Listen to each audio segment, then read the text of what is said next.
everybody, and welcome back to Welcome Grove Homestead. It has certainly been a while since we have had like an actual real vlog. This is definitely going to be kind of a crazy one as I'm trying to catch you guys up.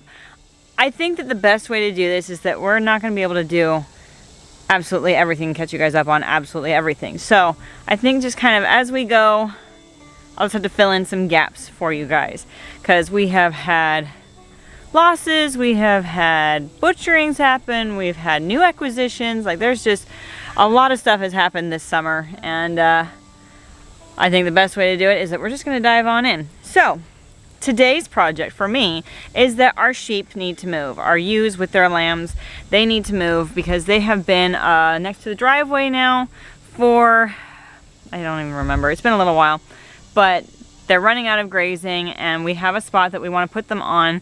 We're going to try a new fencing type. We actually put in our new automated waterer, yay, for them in the back pasture. It still needs to be gravelled around it for the traffic, but before we can put them in the back, we want to test if they will stay in poly tape fencing.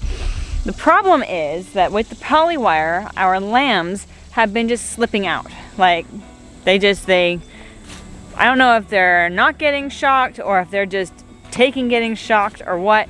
I think that the poly tape might be a better option because it's a little bit thicker. It's a ½ an inch, so it makes it a lot more visible and provides something that just, like, they have to really think about it before they decide to push through it. So we're going to fence a new section for them with the poly tape, but also kind of have the Premier One netting attached to it, because the area I want to move them to doesn't have any natural shade, and I've noticed that they really don't hang out in the calf hut that we put out for shade. So we're going to connect their new pen with their old pen with just a strip, like a traffic strip, for them to get back and forth between the two, so they have grazing in one. They still have a little bit of shade. Now their current pen doesn't have a ton of natural shade, but it does have at least some, so that they can get out of the sun and they enjoy it. So I want to be able to still provide them with that shade, but also provide them with some grazing. And this is going to be the best way for us to test a new fencing type before we put them in the back pasture where we don't have eyes on them all day every day.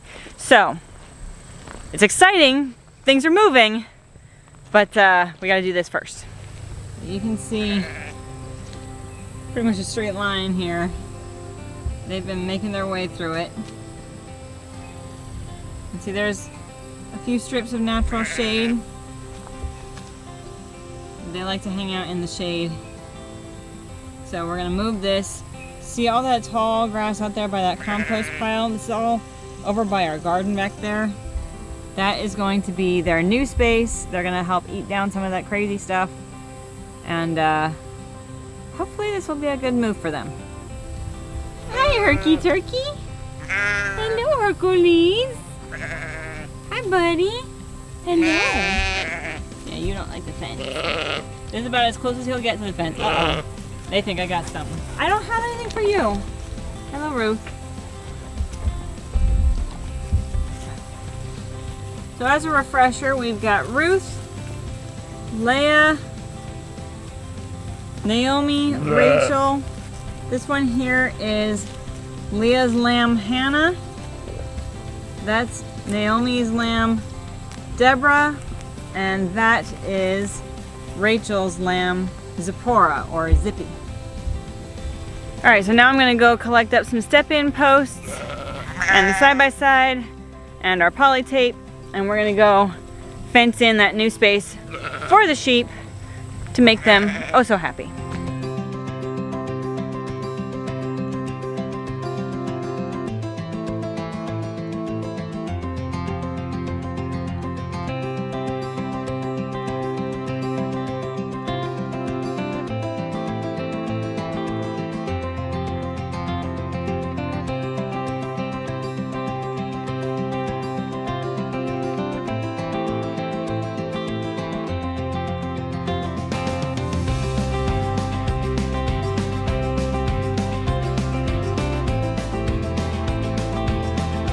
Alright, so slight complication with my sheep fencing, and that is that I don't have enough poly tape.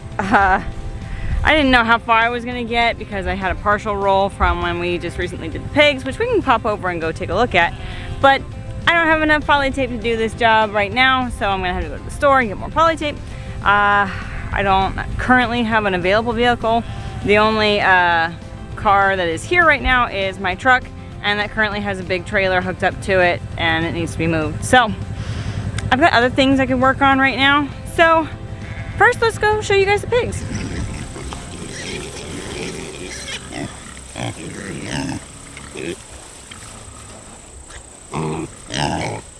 Hello, piglets. I don't have food, I'm sorry. We're just looking at your fence. Alright, so what I did here with the piglets is that we were having issues with them not staying in piglet netting, even when they were still with the moms. This fencing is really not designed for any ground that is not perfectly level, and basically not a dry lot, because the way that the piglet netting is designed is that it has your ground wire, which runs along the ground, and then it has like 2 inches above it, there's the bottom line, which doesn't really work unless you have perfectly level ground so that you have your fence nice and tight and it doesn't sag and touch the ground and no grass is touching it. Like, it was constantly shorting out. Piglets were lifting it with their nose and going under it. It was just less than ideal. So when it was time for us to fence an area for them, they did spend a little bit of time basically kind of penned up in one of the sections as like a small dry lot while we figured it out. And so then what I did was I put poly tape on the inside of the net. So the net is actually not electrified. The net is serving as a visual barrier right now. So basically, if the piglets decided they were gonna try to go under the poly tape or even try to go over it and jump it, then they have that net that serves as like a visual barrier saying, hey, if you get through this layer, you're gonna get stuck in this layer. And so far, it's worked out really well. So we've got 8 piglets in here that are left over after all of our sales. They are all females. It's harder to sell females as feeder pigs because they maybe don't grow quite as fast as a male pig or a barrow, which is a neutered male pig. And so we have all females. There are a few breeder quality, but most of them are pretty much feeder quality. And at this point, I think that what we're gonna do is raise them out and sell them as pork shares. Okay, now over here in our little grow out pen is another story.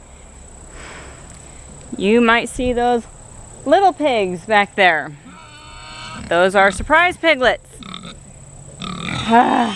So in our November pigs, we had a boarling that was breeder quality, and we tried to sell him as a breeder, but we didn't have a buyer. We ultimately ended up having to process him because he was an intact boar, and even at like, I think we processed him in not even 6 months, he had boar taint like you wouldn't believe. And we thought we were in the clear because we were like, okay, we got to get him out of here before he breeds one of the females. Lo and behold, in late July, we had friends over and Audrey came out to the barn and went, there's piglets! So, of these 3, the one that had the babies is this one right here. She was the most obvious, like, do not breed this pig. She's definitely a feeder. And of course, she's the one that had the babies. So, hello ladies.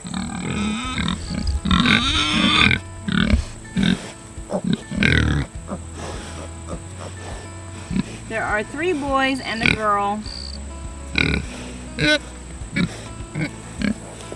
Now these guys were sired by her brother, so they are all obviously going to be feeders. We castrated all 3 of the boys, and the female will probably stay on here as a feeder to ensure that she never gets bred. This one right here is Ladybug. She narrowly missed being a breeder, but because she has just a little bit of sickle hocked legs, which means that you can see her, she kind of toes out in the back. She was almost a feeder, she was almost a breeder. You can see how nice she is. but she toes out just that little bit, and that just disqualified her from being a breeder quality sow. She looks real good though. She's going to process really nice. And this one here is our one nameless breeder quality gilt, which she does have a mud club on her tail. There's not a whole lot we can do about that because I can't imagine trying to break that off her tail without her getting upset about it. So, but we still don't have any takers on her, so we'll probably just send her to the freezer too if we can't offload her soon. It hurts having to send a breeding quality pig to the freezer, but that's just how it goes sometimes.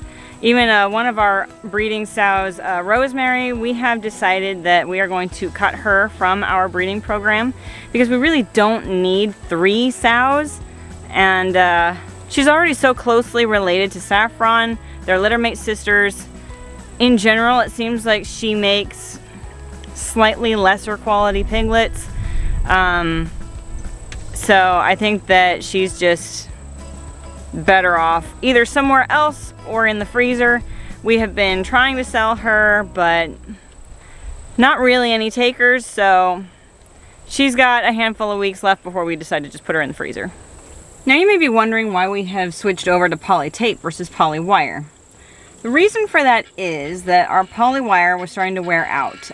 It's been up for probably, I mean, in this area, not even for a year, but we went through, we cleared all the lines, we removed all the weeds, the grass, we tightened up all the lines, and we still weren't getting enough voltage. So I said, well, why don't we try poly tape? And because we weren't getting enough voltage, the pigs got out. Our 2 sows, Rosemary and Saffron, got out, and our boar also got out.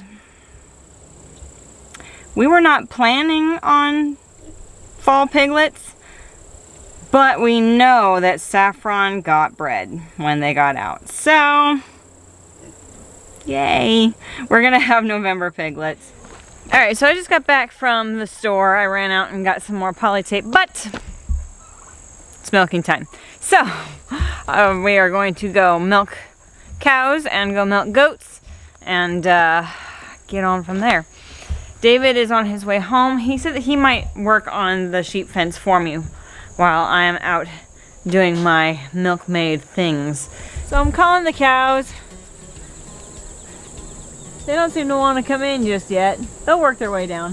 While we wait for the cows to decide to come in, I want to show you guys our new acquisitions. Actually, we've acquired quite a few since we last updated you guys. So, our beef animals for the year, we've processed all but one now.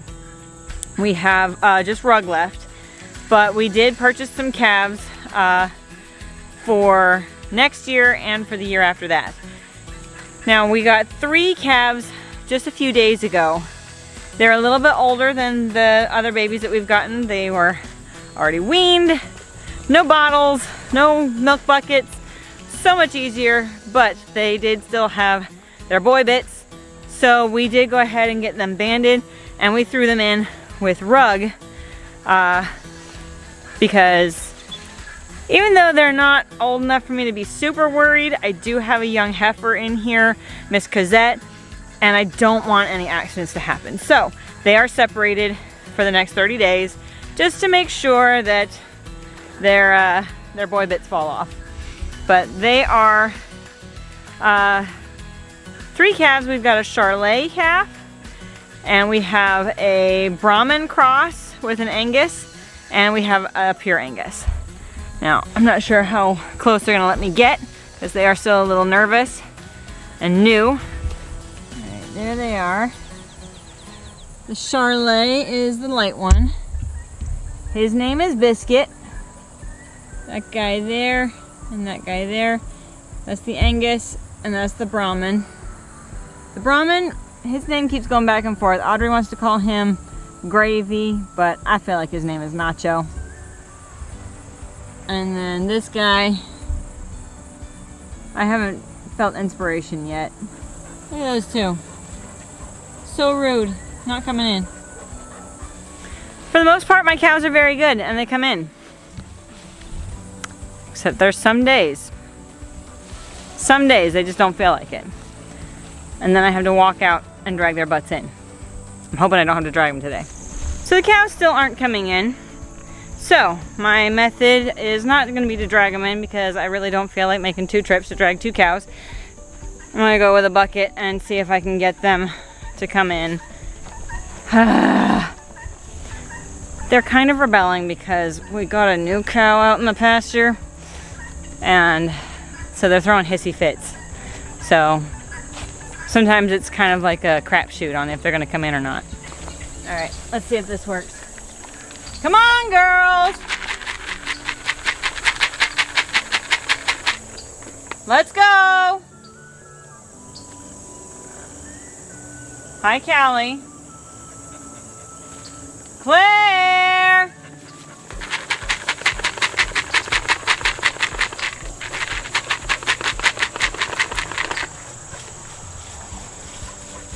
Come on, let's go. Oh, goodness. Hello, madam.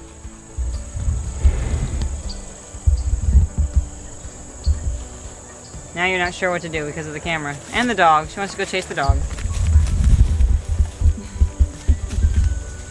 Come on, Claire. Let's go. Good girl, Claire. Oh, gorgeous. Good girl, Flopsy. Alright, so behind me is our new milk cow. This is Flopsy. Flopsy is a Jersey. She's a large Jersey. She is painted, which is why she's got these white spots. But she is a Jersey, and she is pretty tall compared to our other girls. But she is currently dry, which means that she is not currently making milk because she is very pregnant. She is due in the next few weeks, hopefully. She has started bagging up. Her udder is starting to fill with milk. So we've been working on training, trying to get her to come up into the stall. We've only had her for about a week and a half now. So she is easy. I'm coming behind her. Okay. She is bred to a mini Jersey bull, but she's looking pretty big. So we'll see. But she's a very pretty girl. Her udder is not super big, but she's a pretty good producer. So a lot of her capacity is up in her body. But you can see her udder back here is starting to fill. So her ligaments are still pretty tight. So we're not super close, but we are large and in charge. We are still waiting for the results on Flopsy's A2 status test. We sent in a DNA sample. We got her from some friends of ours, so huge shout out to Sean and Lori. We love her. Thank you guys. She is she's still in the getting to know us phase, so she's still a little nervous, a little standoffish, but she is far from being a wild, crazy cow. So I'm sure that she is going to settle in pretty quickly and pretty easily here with us once she calves. So we are very excited to be watching for her new little baby. She is plenty big enough that Lori is a little concerned that she might be pregnant with mini twins. We're really hoping that it's not, but we are prepared just in case that she is. But she is a very mellow girl. She's never been halter broke, but she's been allowing me to lead her in. It's been a slow training process, but she's making a lot of ground in a very quick period of time. So I'm pretty sure that she's going to be a really good fit here. So while I was milking the cows, David came out and finished the sheep fence, and it looks fantastic, and the sheep are so happy. Check it out.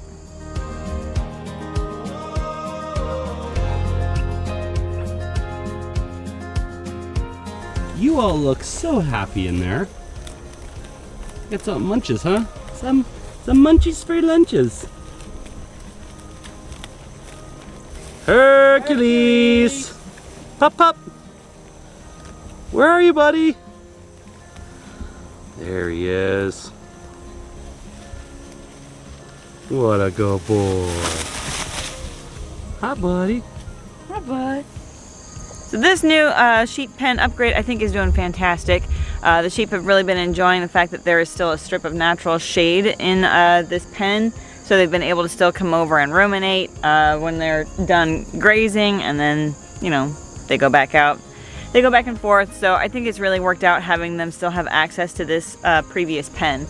Now, I am hoping to get the male sheep moved out soon as well.